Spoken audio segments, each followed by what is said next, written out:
Ehi là, ciao a tutte ragazzi e ragazzi, benvenute e bentornati sul mio canale. Gli esami di terza media sono agli sgoccioli, perciò ho pensato sul mio canale perché non portare una playlist dedicata a ripasso appunto in vista dell'esame per quanto riguarda la storia.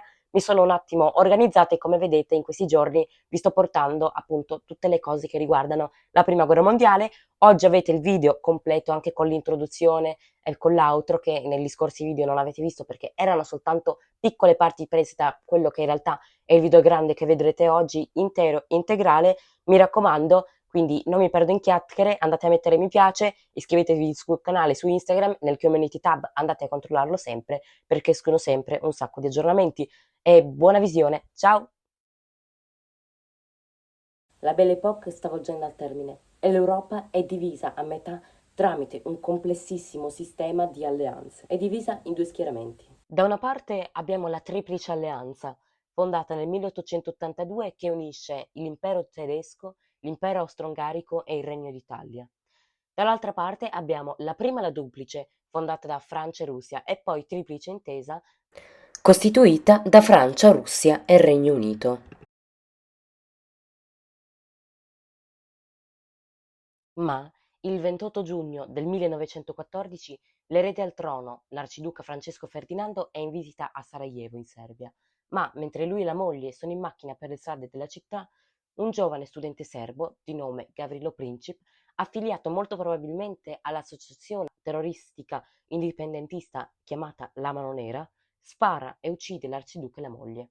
Questo ragazzo, senza saperlo, avrebbe cambiato la storia d'Europa e del mondo per sempre.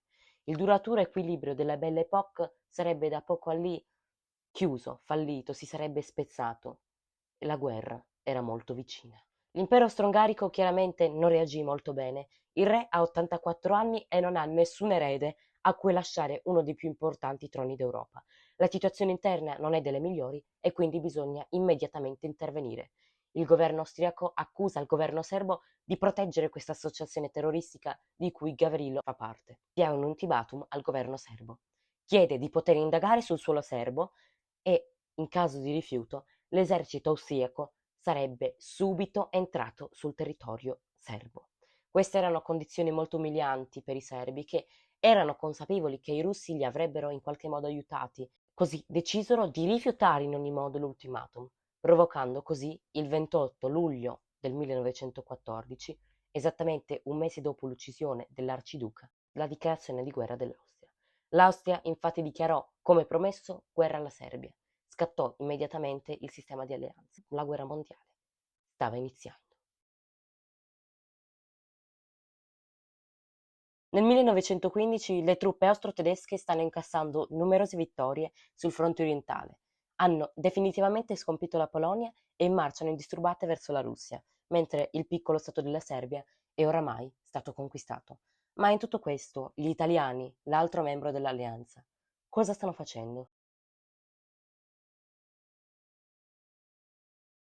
L'Italia era parte della Triplice Alleanza e di fatto sarebbe dovuta entrare all'interno della guerra al fianco alle forze austriache e tedesche, ma il governo Giolitti riconosceva l'impreparazione dell'esercito italiano ad intraprendere una guerra, facendo leva sul fatto che l'alleanza era un patto difensivo e non offensivo ed era riuscito quindi ad evitare la guerra all'Italia, dichiarandosi così neutrale. Non tutti gli italiani però erano d'accordo nel rimanere neutrale. L'Italia era infatti divisa in due fazioni: i neutralisti, che come Giolitti erano contrari all'entrata in guerra dell'Italia, e gli interventisti, che volevano il contrario, ovvero che l'Italia entrasse in guerra contro l'Austria per conquistare le cosiddette terre irredente, ovvero Trento e Trieste, che erano di fatto due città italiane, ma che battevano bandiera austriaca.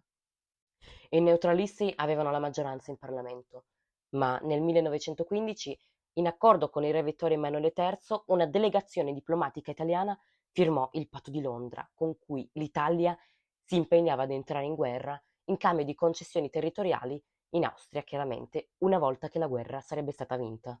D'altra parte, invece, sul fronte orientale la Russia sembrava oramai pressoché sconfitta. Riuscì a organizzare una controffensiva in giugno, ad infliggere alcune piccole sconfitte però all'esercito austriaco, Tuttavia, l'ennesimo intervento tedesco in aiuto appunto a quello austriaco ricacciò di nuovo i russi verso l'oriente. La guerra era oramai iniziata da 3 anni, dopo quel fatidico 28 giugno del 1914 a Sarajevo. Gli Stati europei non aspettavano altro che un pretesto per iniziare una guerra e tutti quanti avevano degli obiettivi o dei motivi per partecipare e così, quando c'era stato l'attentato dell'arciduca Francesco Ferdinando, avevano tutti preso la palla al balzo. Anche i cittadini si erano da subito mostrati entusiasti ad intraprendere una guerra patriottica, ma presto sarebbe subentrato il terrore per le dure condizioni di vita, fisiche, ma soprattutto psicologiche, che erano imposte dal terribile conflitto. Il 1917 sarà conosciuto come l'anno cruciale dove si sarebbero capite le sorti della guerra.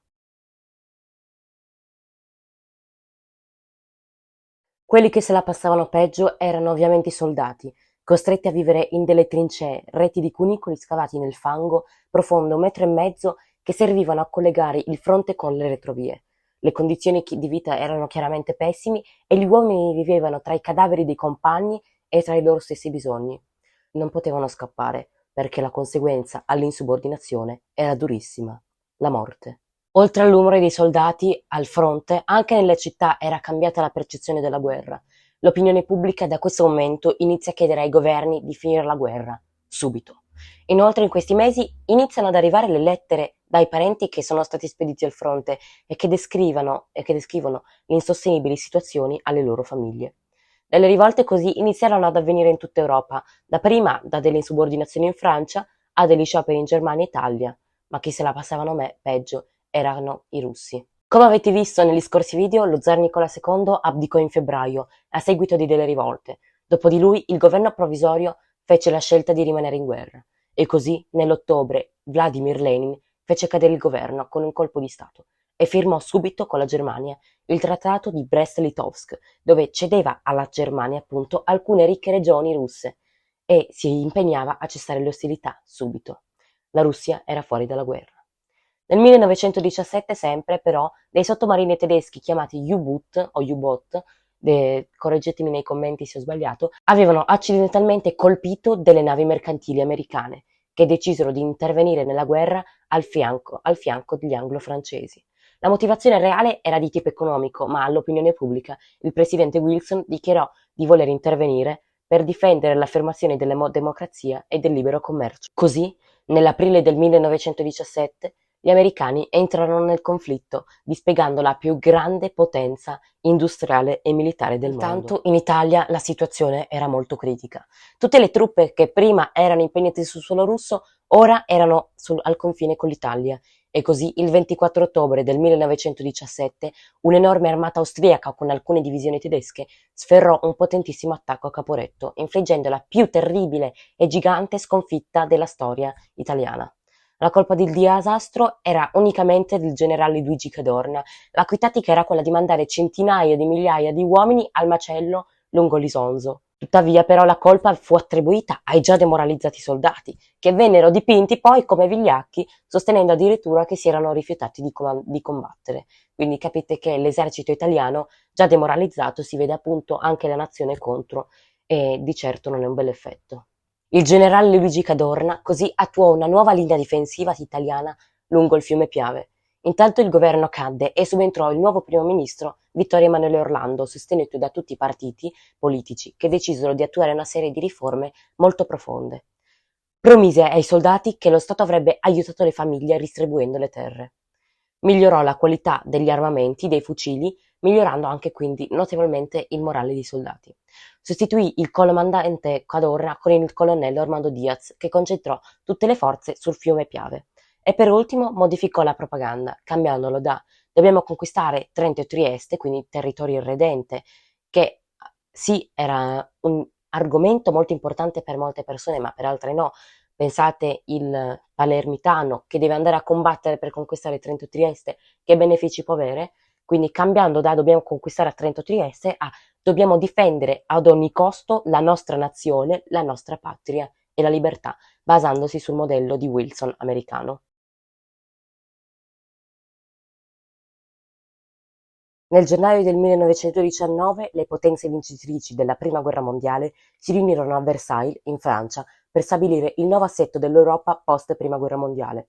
Francia, Stati Uniti, Gran Bretagna e Italia si siedono al tavolo di vincitori e ognuno ha un obiettivo ben preciso.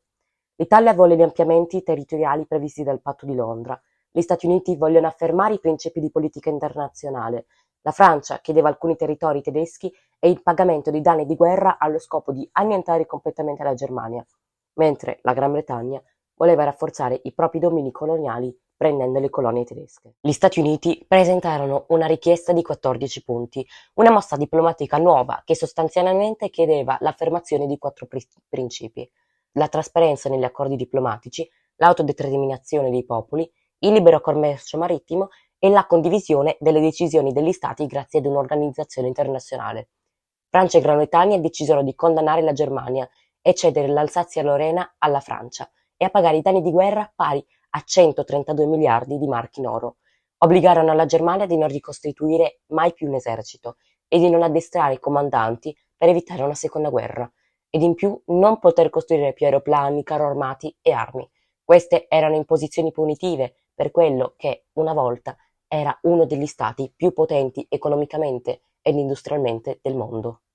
Questa non sarà una mossa saggia, perché invece di evitarla, queste mosse anglo-francesi porteranno al nazismo e quindi alla seconda guerra mondiale, che principalmente affondano le loro radici nel malcontento e nella miseria, in cui la Germania era stata ridotta dalle altre potenze. L'Italia? L'Italia invece non ottenne i territori della Dalmazia e di Fiume come sperava e come aveva concordato nel Patto di Londra del 1915 con Francia e Gran Bretagna. Però, poiché secondo gli americani tale accordo tradiva il principio dell'autodeterminazione dei popoli e della trasparenza, perché i territori che l'Italia voleva annettere erano stati concordati all'insaputa degli stessi e il patto era stato firmato in segreto, questi territori non dovevano essere consegnati all'Italia. L'annullamento dei patti di Londra provocò una ondata di indignazione in Italia e nel resto anche dell'Europa, che il primo ministro Vittorio Emanuele Orlando lasciò Versailles in polemica con gli alleati anglo-francesi e americani, ed inoltre, pochi mesi dopo, si dimise dalla carica di primo ministro. D'Annunzio avrebbe coniato il termine vittoria mutilata, riferendosi alla prima guerra mondiale, poiché sì, l'Italia era uscita vincitrice dal conflitto, però non gli erano stati appunto dati i benefici, non erano stati apportati appunto i risultati che erano stati promessi e sperati appunto dall'Italia stessa. Secondo alcuni storici, infatti, la pace di Versailles non chiuse la guerra definitivamente, ma segnò una sorta di tregua momentanea, che per quanto possa sembrare simile alla pace, così simile non è. E come in ogni guerra non c'era un vero e proprio vincitore e un vero e proprio perdente, perché ogni stato, chiaramente chi più o meno, aveva perso qualcosa o qualcuno. Ad esempio, la Gran Bretagna aveva subito ingenti perdite umane, ma il territorio non era stato particolarmente danneggiato né toccato perché la guerra sull'isola britannica non era mai stata combattuta. Il primo ministro Lloyd George voleva sfruttare i profitti della vittoria a favore degli inglesi al massimo, circondando l'Unione delle Repubbliche Socialiste Sovietiche da tantissimi stati cuscinetto di ideologia nazionalista per impedire la diffusione del comunismo in Europa occidentale. La Francia invece aveva anche lei perso tantissimi uomini e civili ed era stata devastata territorialmente perché la guerra si era svolta proprio sul suolo francese. L'odio per i tedeschi era comune tra la maggioranza dei cittadini francesi. Così il primo ministro Clavière a Versailles voleva annientare la Germania affinché la Francia non dovesse mai più subire un conflitto del genere e decise di sfruttare al massimo i profitti e il risarcimento di guerra necessari alla ricostruzione del paese, imponendo dure sanzioni alla Germania. Gli Stati Uniti d'America erano quelli messi meglio sicuramente, pensate, erano entrati in guerra soltanto nel 1917 e di fatto avevano combattuto solo per un anno. La loro patria, la loro terra non era stata toccata dai nemici, non avevano bisogno di soldi come i francesi o di colonie come gli inglesi. E così il presidente Wilson a Versailles portò una nuova politica che non mirava all'annientamento totale del nemico, della Germania. E lui a Versailles chiese l'autodeterminazione dei popoli, ovvero tu sei un popolo o un gruppo etnico e hai la libertà di essere, appunto, di decidere per te stesso e di non farti influenzare politicamente. L'ha detto un americano?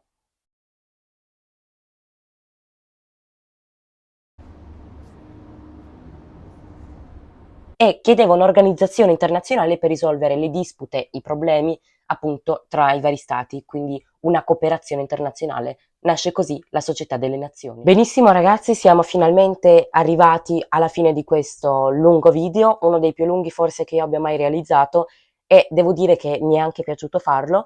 Come avete visto vi lascio qua in descrizione o nelle schede in quali sia che possono essere qui o qui, non mi ricordo mai, tutti gli altri video divisi in piccole parti, comunque sia le trovate sulla home page del canale, vi ricordo di mettere mi piace, di iscrivervi al canale e mi raccomando buona fortuna per gli esami di terza media, magari riusciremo ancora a fare qualche video ripasso perché non so esattamente quando vedrete questo video, comunque sia se non ci vedremo più prima degli esami voglio fare un in bocca al lupo a tutti voi, poi chiaramente avremo anche modo di raccontarci un po' com'è andata, tutto quello nelle prossime settimane. Comunque sia, io vi saluto, mi raccomando, mi piace, iscrivetevi. Ciao!